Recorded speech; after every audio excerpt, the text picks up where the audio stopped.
Hello and welcome to this KT Special one-on-one. Our guest today is former Israel coach and Chelsea manager Avram Grant. Avram, it's great to see you here in Dubai. Great to see you. I was in a little bit more clubs than you said, but it's okay. So Avram, you recently kicked off the Dubai Sports Council's program for professional players. You've given several lectures here, including here at Al Nasser Club. What's it been like so far in the UAE? It was very, very interesting, and for me, it was, even if I may say, it's a great feeling, because I was in many places in the world, and in this place particularly, when they asked to share my experience with them, it was fantastic, because I was here since 2015, and the welcome for me was fantastic. But here to come after the peace process, represent the football, which is a football united people together in a place like this, the feeling is great. Let's talk about your impressive career spanning more than 5 decades. You started as a very young coach. I think I read at the age of 18, which means for Israelis, as you start the army or even before the army for you.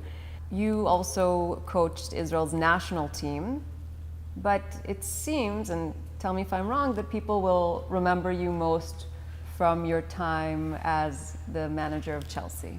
Yeah, I started in Israel. I was 13 years in the academy.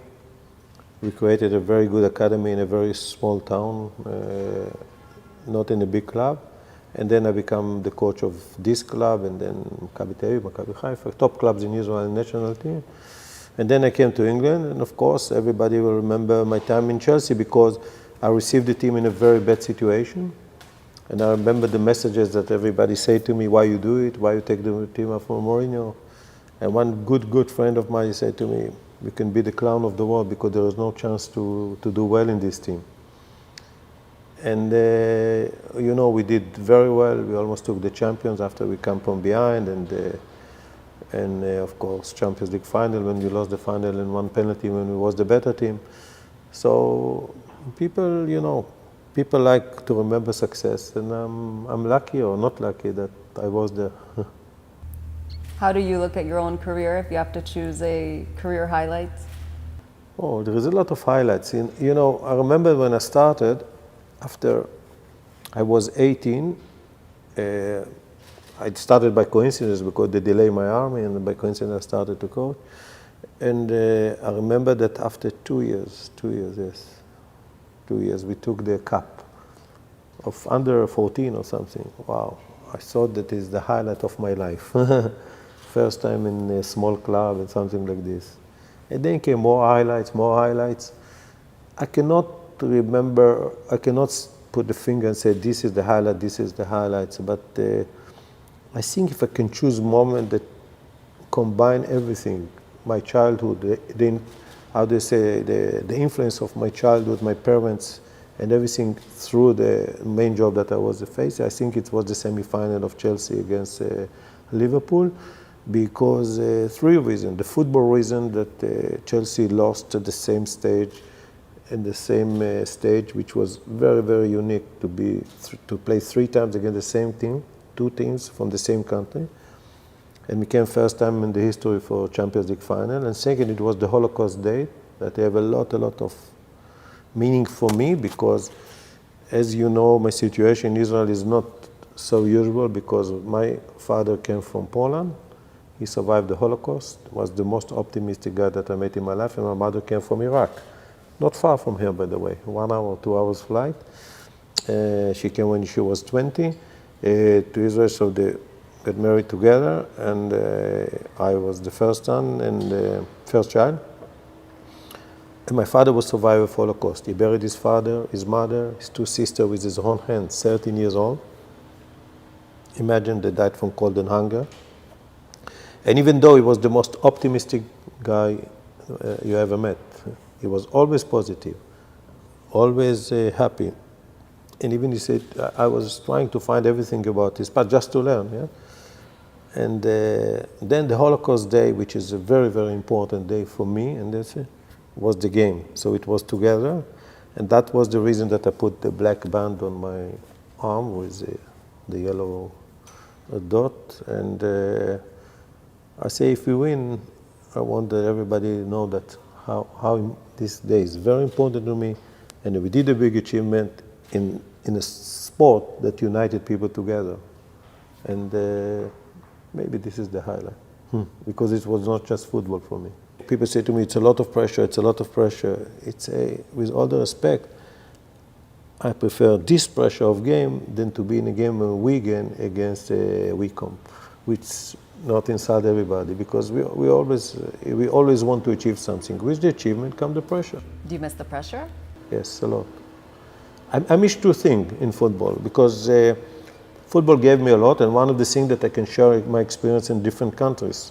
Now I'm here, and I enjoy it very much. But the one thing that I grew up with this is the pressure in Saturday. It's not even the pressure.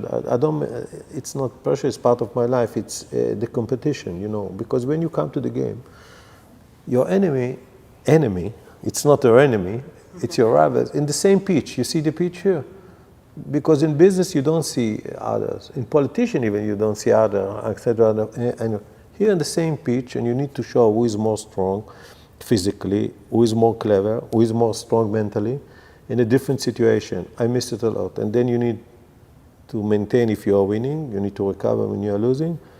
And everything is coming to Saturday, so I miss it, and I miss the creativity during the week, because during the week, you prepare everything, and you are dealing with the big egos. This is two things that I miss, but on the other hand, I enjoy my life also here. Yeah, a lot of psychology behind the game and managing. A lot of psychology behind life. Today. Behind life. And well, you've managed some really big names throughout your career. I'm curious to know any favorites. I tell you, when they ask me what is your approach as a coach, I say, when I started, I said it, everybody was against me, because in those times you need to be dictator. I say, I'm like a father of 20 players. I treat them like I treat my son. My son, if he's doing something wrong, I also sometimes angry about him, even I was never angry about my son. But I do this, but also when he's not doing well, you know that even I have, let's say, criticism, is because I love him. And that is my approach with the players. There's one thing that I'm very, very happy. I can show you players that I coached them 40 years ago, 30 years ago, and they speak about this. So I was a father. Sometimes I was tough a little bit, but most of the time they know that even if I'm tough, I want the best from them. So if I ask the players, they say they felt loved? I think most of them, yes. Because it was most of them, I'm still in contact with them. Finally, do you have any plans to coach in the UAE in the future? I can tell you, most of my answers to questions change with the years, because football changed, life changed, life is not... You change? I change, yes, of course. There is a quote that says only donkey cannot change, don't change. So we are trying to change, we're trying to adapt with not losing our personality. I always tell my children two things, everything you can happen, you can adapt, you can compromise. Never lose your personality and your happiness, self-happiness. And I'm trying to do it. But there is one answer that I didn't change, I don't know why. When they ask me a question like you said, like you asked, I said like this: in my professional life, when I come, even to my lectures here, I can tell you exactly what I'm going to do. I can tell you what I can do in 1 hour, and when I come to a team, I can change it, but I have a program for one day, 1 week, 1 year. I like to work for the present and the future. I think the past belongs to the historians. Past for me is only for nostalgic stories, which I like, and to learn from this. But we are busy in the present and the future. I believe that. So I'll ask it differently. Do you feel at home here in the UAE, and would you consider making this another home? First, I feel home. I feel home from the first moment that I came here, by the way. Maybe not from the first. I remember I was 2015, but people, maybe because of the football also. But to be honest with you, when I came to places, every place that I go, I feel good. And if I don't feel good, I don't stay there. If I wouldn't feel good here, there is other places in the world.